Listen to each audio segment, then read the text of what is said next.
It's magic and memories, wonders and wishes. And when it touches your heart, it feels like Christmas. It feels like Christmas.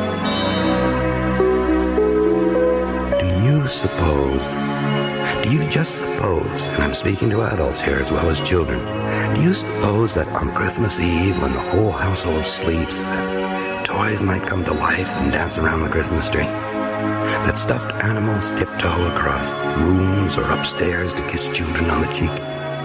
That angels visit all the houses and tuck all the people in their soft warm beds? That God smiles on the simplicity of man who laugh and sing and weep and give in the time we call the Christmas season? Do you just suppose that magic might be real and that love is not flown from the world at all, but is simply brought back to our memory each year by a child found in a stable, wrapped in swaddling? It's Christmas, and all things are possible if we believe.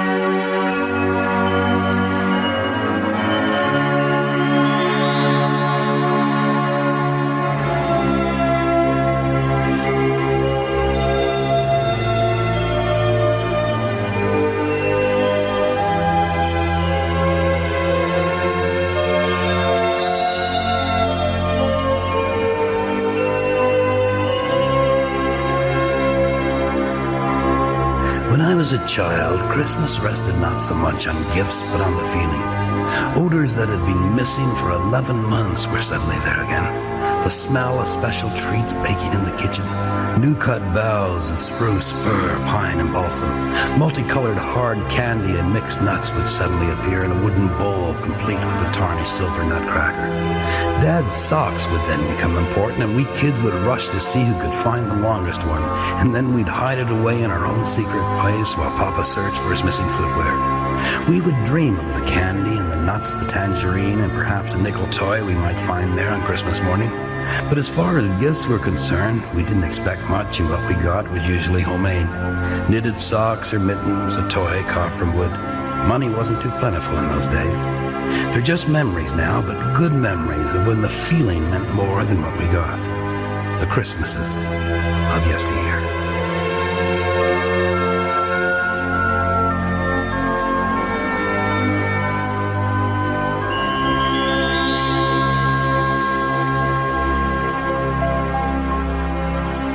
The shadows cast long, tapering fingers over the quietness of the room, and silence pushed its hands deeper into its pockets, surveying the peaceful wonder of its kingdom. Dying embers in the hearth now and then sputtered and popped, then lay still again in the melting ash. The splendored tree, partly held by shadows in the far corner like a crowned queen, glistened and blinked in its multicolored necklace of mini lights and baubles and seemed to say over and over again, Christmas, Christmas, Christmas.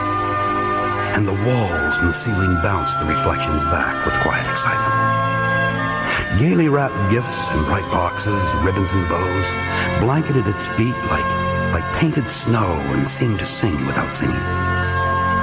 A tricycle, a yellow wagon, a princess doll, a huge teddy, and a tall, oversized soldier painted black and red stood guard there. It was 19 minutes past the eve of what now had become Christmas Day, and the house, in quiet expectation, slept. A day that was still dark and was still counted as night, and a day, notwithstanding, that still held fast its secrets. And it was then, in that strange, mysterious time, that the teddy bear giggled, and the princess doll smiled, and the ornaments on the tree tinkled and danced. And the wooden soldier with the tiny black eyes and the 2 red spots for cheeks began to beat softly his little wooden drum. The colored splendored gifts seemed to tremble with their own excitement and mirth, as one last flame suddenly leaped high in the hearth, like a warm finger reaching for the hidden sky. But only the night and the quiet knew their secret, and only the dancing shadows recorded their minute history on this morning of mornings and night of nights. Only the inhabitants of magic knew the magic of magic. And sleep stood vigil, and day that was still night listened to toys that could sing and giggle in the fantasy now made real. And they waited, lost in their own melody, waited for the coming of dawn when tiny slippered feet would sneak down padded stairs and greet the magic of magic with awe-filled eyes and the wonder of belief.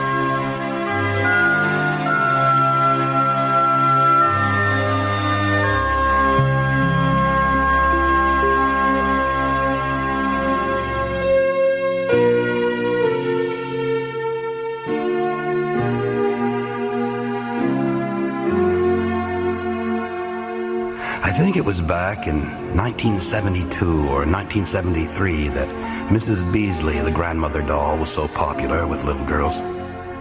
That Christmas, my firstborn, Lena, was 5 years old, and only a Mrs. Beasley would do.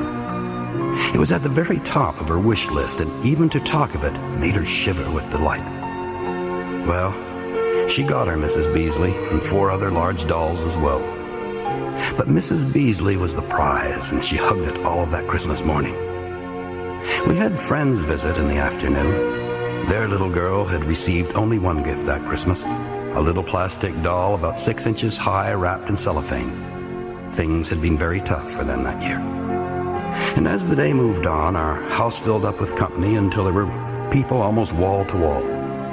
No one seemed to notice the little girl staring at my daughter's 5 dolls lined up in front of the fireplace. No one, that is, except my daughter Lena and me. The little girl touched each doll, but stared with longing at Mrs. Beasley. Lena came and crawled up on my lap, sadly wanting to know why the little girl had only received a small plastic doll for Christmas while she had received so much. I explained as best I could that often, without really being aware of it, some received too much while others received too little or nothing at all. That often life could be unfair if we only thought of ourselves and not of others. When I had finished, her little eyes were welling with tears, and she laid her head on my chest. After a few moments, she sat up on my lap and looked at me very solemnly and asked in a tiny voice if she could give one of her new Christmas dolls to the little girl who had so little.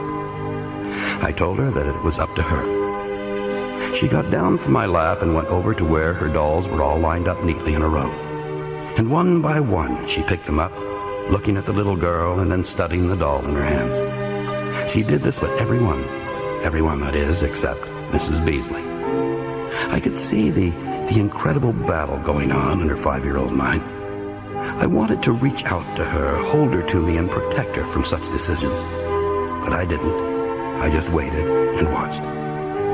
Finally, she went and picked up Mrs. Beasley, hugged her, it seemed for a long, long time, then with tears falling on her cheeks, went to the little girl who stood with wide eyes, and she gave Mrs. Beasley to her. Now, no one saw this, except Lena, the little girl, me, and God. But never was I so proud, and never did Christmas seem so real and so meaningful as that Christmas so long ago when Mrs. Beasley came to visit, but not to stay.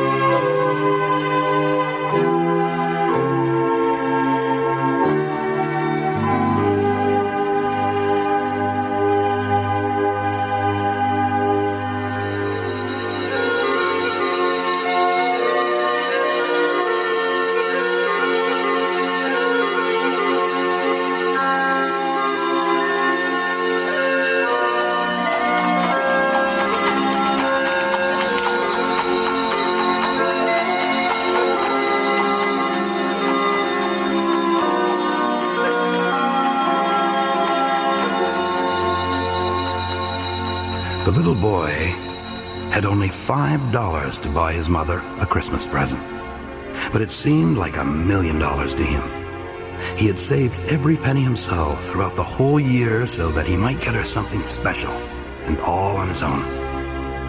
He tried to buy her a fur coat, but the salesperson just smiled at him, tousled his hair, and gave him a tiny candy cane. He tried to buy her a diamond bracelet, but the store clerk shooed him out the door.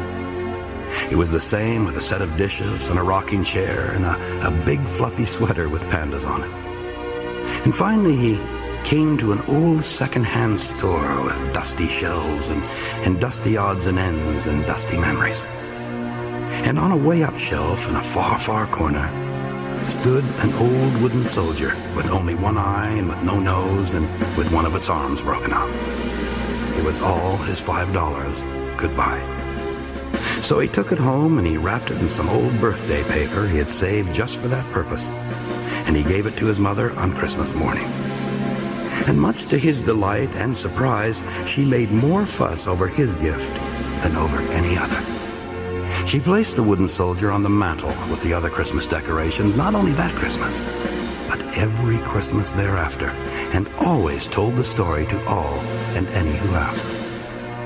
And no matter how that little boy tried, even with more and more money as the years swiftly passed by, he could never seem to top that very special gift of an old wooden soldier with one eye, no nose, and one arm broken off.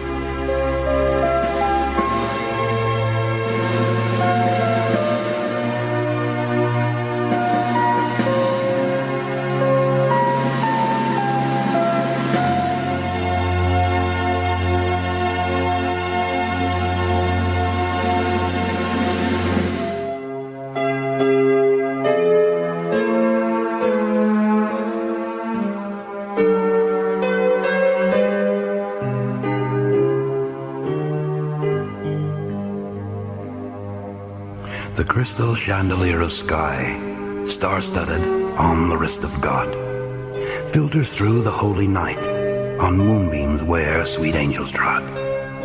Christ is born, the choirs recite. Snowflakes orchestrate the scene. Peace on earth, we hear the sound and know just what the message means.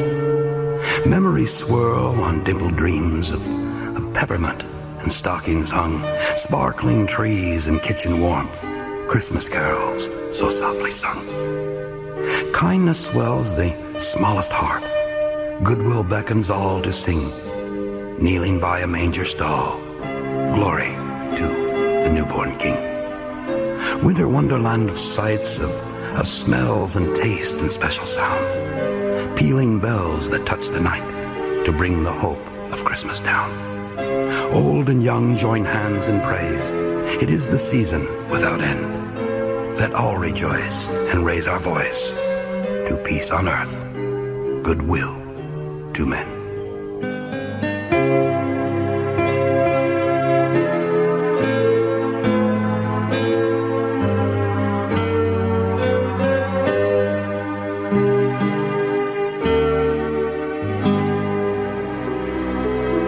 Once upon a time, a little boy alone at Christmas prayed a prayer, trying not to cry while he did so. And here's what he prayed. Little Jesus, I guess it's as hard for you to lay in a bed made of straw as it is for me to lie in this hospital one. The doctor says I won't get better, and my mommy and daddy cry all the time. I was wondering if you could make them happy again like they used to be. I'm not scared to come and live with you. That's going to be fun. We can play together and everything. I just don't want mommy and daddy to be sad. So that's what I want for Christmas. My mommy and daddy to laugh again. Okay? See you soon. Amen. Let us each bring joy to the hearts of children this year, no matter the circumstances. It is the healer of the heart and the richness of the Christmas spirit. It is the courage of hope.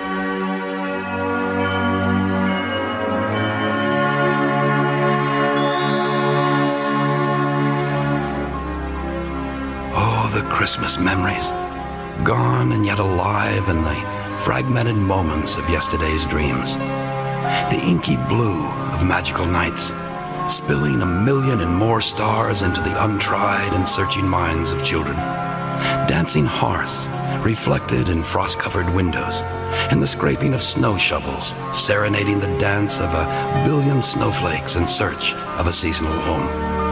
The hum of silence in sleep-filled houses while gentle dreams call children to play in marshmallow worlds of peppermint trees and gumdrop mountains. Stockings and socks hung on mantels. Greens and reds and whites and blues held by ribboned fingers of gaiety, stretching imagination until it giggles. And in the midst of all this glory and wonder stands a brightly lit tree, blinking in jeweled majesty, regal, as gifts and bunting slipper its roughened feet. Silver and golden bells interlacing sound with the magic of traditional carols sung by choir and group who wander block by block down vacated streets in search of meaningful memories. Church towers stretching mortared arms to heaven's very gates, ablaze with pealing bells, calling all to stop and wonder of a child wrapped in swaddling, born in a hidden and unspoiled place. Simple times, really, of family and friends, laughter and song in the frosted cheeks of the little children. An old Christmas, forever new and real in remembrance and in hope and in wonder. And yet, such a Christmas or Christmases are never lost or gone. Not as long as the mind can stretch and snuggle ever deep into the quilts of memory and glad times when youth thought never to grow old. And the story can and will be told, and young minds will seek to grasp an adult's wonder and reflection to blend and grow with their own of other days when even adults were children. And so it goes, memory on memory. And Christmas is kept alive in the hearts of those who dare to believe.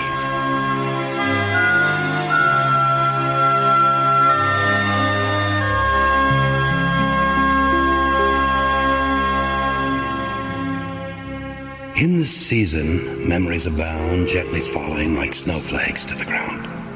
And the colored hues of red and green and white whisper stories of wonder in the silent night, and peace settles upon the world. The laughter of children rings like tiny bells in the crystal palaces of elves and castles and red-suited men, and the excitement of expectation once more begins its journey within fertile minds.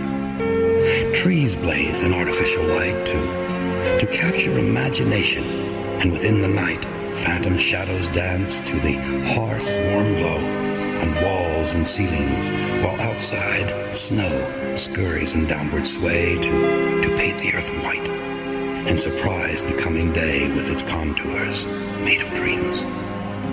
And blended with love of moments at last is the constant reminder of Christmases past, when youth was not ashamed to sing of its belief in magic and wonder and giggles and grins of succulent turkey and the laughter of friends.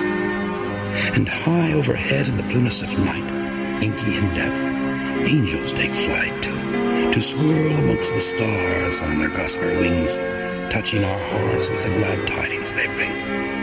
And children, all tucked in warm feathered beds, wait for tomorrow with hope and with dread, filled with glee and yet strangely sad, wondering just how good and just how bad they have been in the splendor of enchantment seen in a December night. Aromas tiptoe from room to room, causing gourmets to swoon with delight at the promise of gravy and mincemeat things and all of the treats that this one season brings. The scent of cedar and spruce and pine envelop the house time on time till the forest seems but a breath away, a place where stuffed animals and reindeer play. Christmas is a wondrous place that breathes and lives on many a face. Hearts are warm and charity thrives, hope is born and mercy's alive to touch the hollow cheeks of pain, that souls might once again believe in the goodness of man.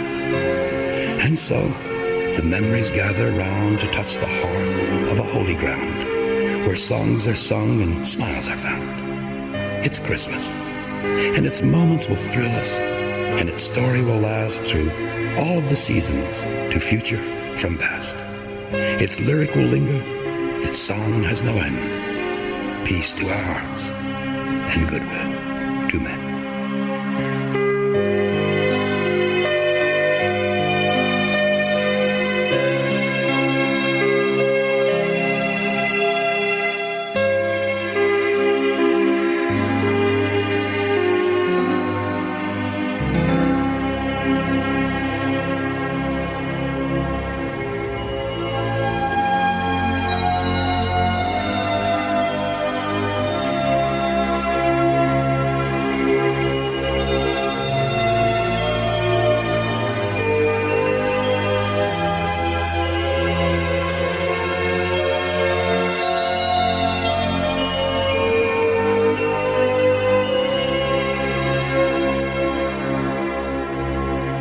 am wealthy, thought Bertrand Bouchard III.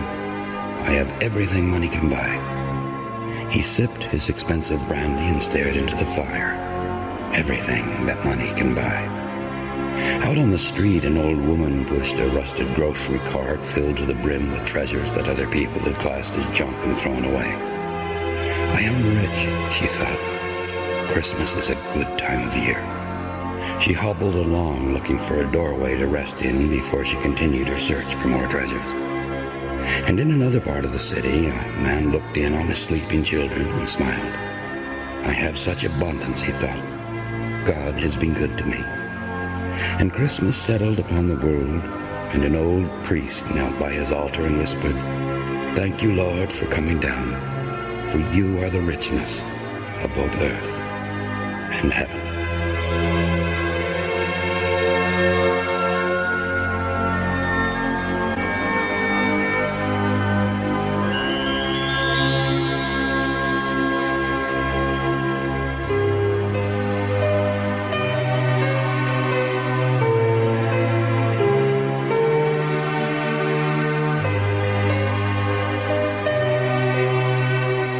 He worked in his workshop hour after hour, day after day. He worked to make a special gift for one who was no longer with him, one who had shared his dreams, his hopes, his aspirations, one who had loved him even in his haste to success, and to whom he had given most tangible things but never enough of his time, one who had suffered a terrible childhood, void of love and caring, without toys and without surprises. Her dream that had never come true had been a rocking horse, handmade with large brown eyes that she could rock on and dream on. And that was the special gift. Too late, perhaps, but then again, perhaps not. A tribute to her memory, a tribute to love.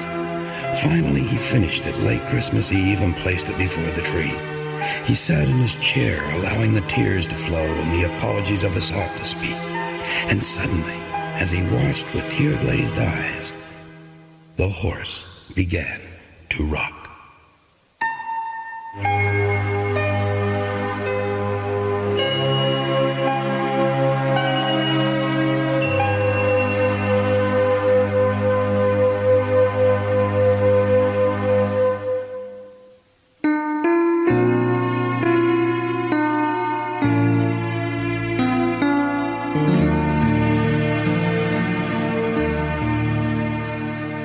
It seems so long ago, but it isn't really. It only seems so because years have chosen to tell us so as they try to put dust on our memories and wrinkles on our past. Once we did believe in Santa Claus and chimneys and tiny reindeer that could fly across the sky. We believed in magic and noises in the night and tooth fairies and rabbits that laid eggs. Cows could jump over the moon and puppies and kittens could talk. But now we say that such thoughts are for children, forgetting too that we were once children who lived in lands uninhibited by time. Though years have crippled our minds and experience has shattered innocent solitude, it is really only yesterday when Uncle Remus sang Zippity-Doo-Dah and Pinocchio ended up in the belly of a whale. And now Christmas once again seeks us out, the young and old alike, although we adults try to dodge it lest it embarrass us with its meaning and simplicity. A time for children, we say. But it isn't. Not really. It's a time of innocence for the old and the older to put away adult things and think back to moments of unspoiled dreams and dream them all over again with ever newer meaning built on understanding and hope.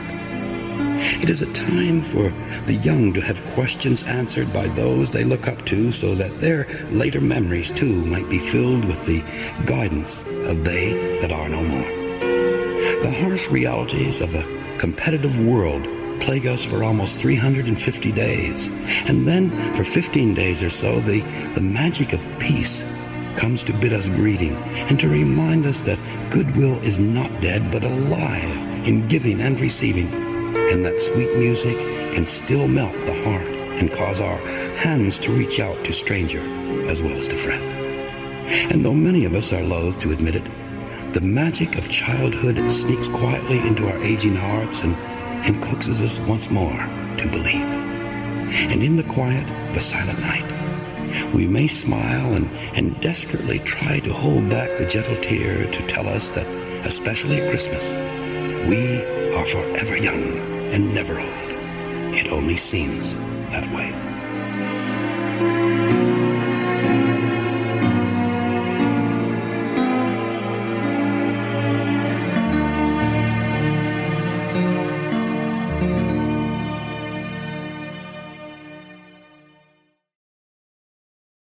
Have yourself a merry little Christmas.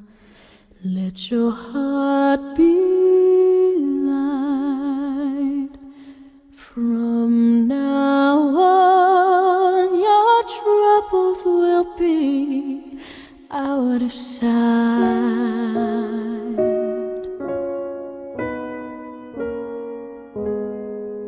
Have yourself a merry little Christmas.